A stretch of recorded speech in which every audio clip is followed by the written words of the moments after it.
Rolling. Welcome to my IB Art Exhibition. The theme is Aztec modernization. So over here we have the 4 Aztec gods and their associated glyphs in between. This is Totec, the Aztec god of blood and sacrifice. And then Tezcatlipoca, a god associated with perfection and the night sky. We have Xochipilli, the Aztec god associated with the earth and flora.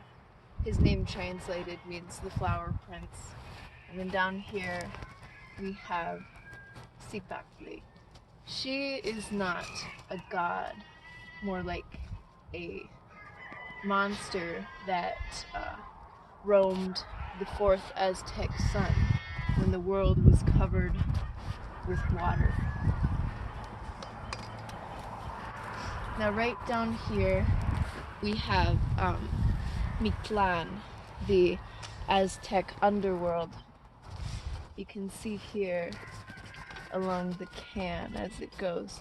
That was my original interpretation of what hell and Mictlan represent. But actually, if you follow the flags here, the first layer, it starts with earth, and then the dead go through treacherous journeys represented by each of the flags to get to the eventual end where the god of death is.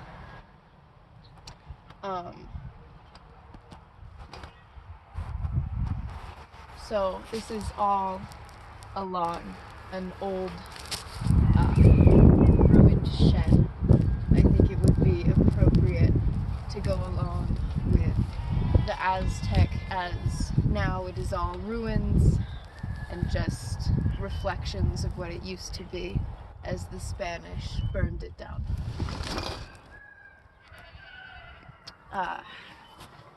So since the virus took hold, we are not able to go to an actual place of exhibition, and so I must do it outside, where it is on the brink of snowing. And of course, it is horribly windy. Up here we have Untitled in Dreams. It represents the Aztec overworld. Not that much is known about the overworld.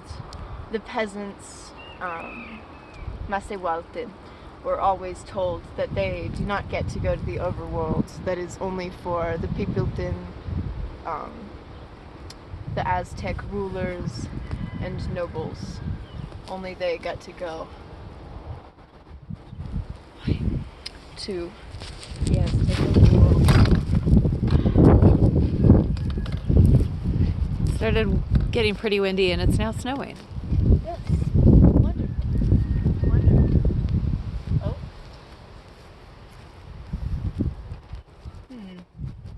Oh, you lost a flag. Yes. This was the flag. Oh, it goes right here. Okay. It's not the best environment for an art exhibition. Well, I'd rather do it out here than inside. It's not very ruined inside. This is certainly ruined. It's all about ruin. What about this one down here? Have you talked about this one? Yes, this one up here, where it's supposed to be up here. This, of course, as you all know, is Quetzalcoatl, the Aztec boundary maker. He's kind of up here in the middle, as he was always, because he rides the line between the earth, and the sky. He makes that boundary. Like the horizon, he is the thin little thing between the sky and the earth, where that horizon is. So that's what he represents. And up here we have the earth god, Coatlicue. Of course, she's not a snake woman as described, but this odd biotic creature. And down here we have the god of the sky, Ometeotl. He resides right up there in the Aztec overworld. Now I didn't want them to be themselves. I wanted it to sort of represent the biotic and the abiotic of space. And then these hands are human hands, and how we affect all of these things and blur the line between the air and the earth. So kind of taking hold of Quetzalcoatl. It's kind of just a visual for smoke and atmospheric destruction. I don't think you've covered this one down here. Oh yeah, she is right down here with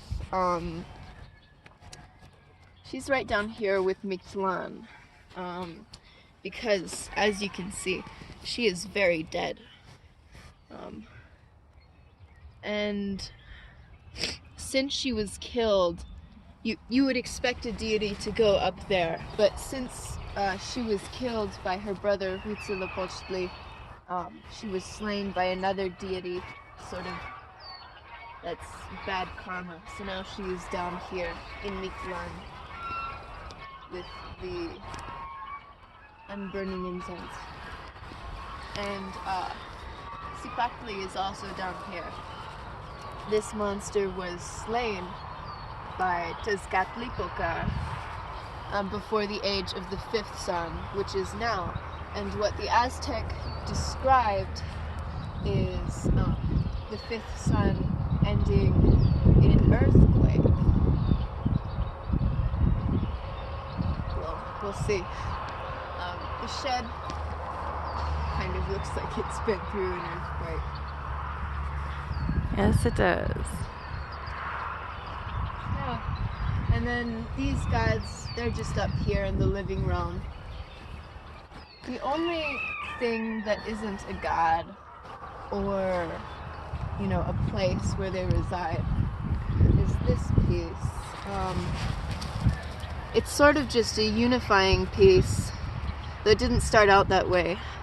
I had done an acrylic pour, much like that one up there, and I figured I shouldn't just have two acrylic pours, so what I did is cut it up and stuck it to tinfoil and spray painted it. And I realized I have no idea what I'm doing with this. I'm just trying to be aesthetic about it. It's pretty. And then I realized I slowly realized that as I was making these sort of modernized style Aztec gods, though I was kind of copying, or not copying, but redoing the structure that they had prescribed. And a lot of times I didn't exactly know what the Aztec symbols represented that they put on there. Like this, it kind of looked just like that in the original drawing of Zipetotec. So I made it into some sort of crystal wand. But, you know, it still copies the structure. So I was